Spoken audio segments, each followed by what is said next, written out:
الحمد للہ والصلاة والسلام علی رسول اللہ۔ قرآن کریم والے موبائل سیٹ بیت الخلاء میں لے جانا۔ سوال کیا گیا ہے، ان دنوں میں مارکیٹ کے اندر ایسے الیکٹرانک آلات اور موبائل سیٹ آ چکے ہیں جن میں قرآن کریم کی ریکارڈنگ ہو سکتی ہے، تو ان آلات کو بیت الخلاء میں لے جانے کا کیا حکم ہے؟ الجواب بعون اللہ سبحانہ و تعالی۔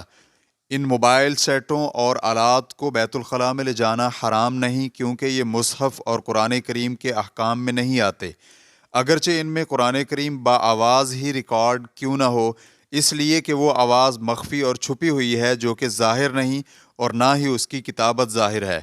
فتوی الشیخ محمد صالح المنجد، واللہ تعالی اعلم۔ اسلام کیو اے ریکارڈنگز، مؤسسۃ الشیخ محمد صالح المنجد، المملکۃ العربیۃ السعودیہ، فتویٰ نمبر 21792۔ والسلام علیکم ورحمۃ اللہ وبرکاتہ۔